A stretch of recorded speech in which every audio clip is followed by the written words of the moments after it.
अस्सलाम वालेकुम। Knowledge world में खुश आमदीद। मैं आज आपको बच्चों की परवरिश के मुतालिक कुछ इन्फॉर्मेशन देना चाहती हूँ। हमें अपने बच्चों की हर फरमाइश पूरी नहीं करनी चाहिए, क्योंकि हमें इनकी हर फरमाइश पूरी करने के कुछ नुकसानात उठाने पड़ते हैं। इसी तरह मैं आपको एक वाक़या सुनाना चाहती हूँ जो कि कुछ दिनों पहले मुझे किसी ने बताया और मैं सुन के बहुत हैरान हुई और मैंने सोचा आप लोगों से ये चीज़ शेयर की जाए। एक जमींदार था, उसके यहाँ औलाद नहीं होती थी। उसने 2 शादियां की बट फिर भी उसकी औलाद नहीं हुई। उसने तीसरी शादी की और उसको एक औलाद पैदा हो गई जो कि एक बेटा था। जमींदार बहुत खुश था।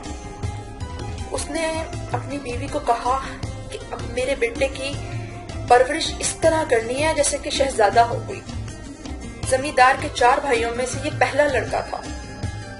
तीनों भाइयों की सिर्फ बेटियां ही थी। बेटे का नाम उसने रियाज रखा। बचपन से ही उसके बहुत नाज उठाए और वो जो लफ्ज कहता उसका पूरा कर देता, उसी टाइम पूरा कर देता। बट उसने ये नहीं सोचा कि मैं इसका कितना नुकसान उठाऊंगा। वो बच्चा दिन ब दिन गुस्से का बहुत तेज होता रहा। जिसको चाहता मारता, किसी की मजाल ना होती कि उसको कुछ कह सके। रियाज 5 साल का हो गया तो उसके घर पढ़ाने उस्ताद बुलाया गया। रियाज पर उस्ताद का भी कंट्रोल ना रहा। वो एक जगह बैठता ही नहीं था, ना वो बच्चा किसी की बात मानता था। रियाज को समझाते हुए उसके उस्ताद का मुंह खुश्क हो जाता, पर रियाज बेटा थोड़ा पढ़ लो उसके कानों पर जूं तक न रेंगती। एक माह इसी तरह गुजर गया। तनख्वाह लेते वक्त मास्टर ने कहा, मेरी हिम्मत खत्म हो गई है जमींदार साहब, आपका बेटा अब काबू में नहीं आ रहा, मैं इसको मजीद नहीं पढ़ा सकता। जमींदार ने हंसते हुए कहा,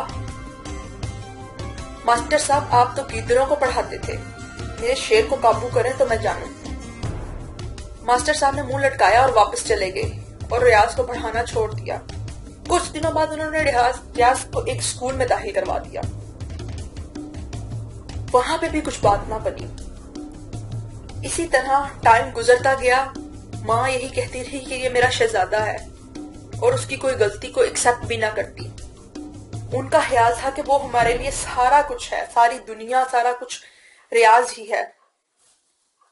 जमींदार को कुछ दिनों बाद दिल का दौरा पड़ा और वो चल बसा। चाचा ताया जायदाद के मामलात देखने लगे और उन जायदाद के मामले में से माँ बेटे को थोड़ा बहुत रकम अदा करने लगे। रियाज जैसा लाडला बेटा जो कि खुले हाथ पैसे खर्च करने वाला बंदा था, वो इतने कम पैसे देख के झगड़ता, माँ से लड़ता और अब उसको माँ ने उसकी इस तरह की आदत डाल दी हुई थी कि वो किसी की सुनता ना था और वो जवानी में किसी की बात भी ना सुनता था। जमींदार साहब तो चल बसे, लेकिन उन्होंने इतना नहीं सोचा कि मेरे बेटे के साथ क्या गुजरेगी। वो बच्चा दिन ब दिन अपना तवाज़ुन खोता रहा और शख्सी कमजोरी में मुब्तला हो गया। सुना है कि वो बच्चा बहुत ज़हीन था, क्योंकि उसका उस्ताद कहता था कि जब ये बच्चा मूड में होता है काफी अच्छा पढ़ता है। लेकिन उनके लाड प्यार ने इतना उस बच्चे को बिगाड़ दिया हुआ था कि अब कुछ भी नहीं हो सकता था। इसीलिए मैं आप सबसे भी यही कहना चाहूंगी कि आप लोग भी अपने बच्चे को प्लीज इस कदर लाड प्यार ना दें कि आपको बाद में इसका नुकसान उठाना पड़े। बच्चों की परवरिश वालिदैन को इस तरीके से करनी चाहिए कि उनका कंट्रोल उन पर रहे। जब वालिदैन कहें कि बेटा ये आपके लिए ठीक नहीं है तो बच्चों को वो बात माननी चाहिए। ये नहीं कि हमें ये ले दें, हमें वो ले दें और माँ बाप कहें कि 1 सेकंड से पहले कि नहीं जी नहीं, हमारा एक ही बेटा है तो हम इसकी ख्वाहिश पूरी कर दें। ऐसा हरगिज़ ना किया करें। बच्चों की परवरिश के सिलसिले में वालिदैन के अमीर और गरीब होने से बहुत फर्क पड़ता है। बाज़ गरीब वालिदैन अपनी जरूरतें छोड़कर अपने बच्चों की ख्वाहिशात اور اکثر غیر ضروری خواہشات پوری کر دیتے ہیں، اور بعض والدین بچوں کو بڑے ہونے تک اپنی صحیح معاشی صورتحال بھی نہیں بتاتے، حتیٰ کہ ان کو ایسا کرنا چاہیے۔ ان کو چاہیے کہ بچوں کو ساتھ ساتھ بتاتے رہیں کہ ہمارے حالات واقعات کیا ہیں، ہمیں یہ چیز لینے کی اجازت ہے، یہ چیز لینے کی اجازت نہیں ہے، اور یہ ہرگز مت سوچے کہ ان کا معاشرے میں مذاق اڑایا جائے گا۔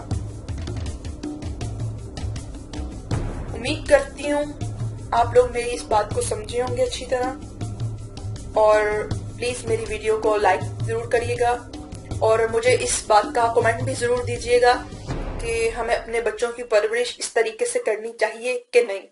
تھینک یو سو مچ۔ اللہ حافظ۔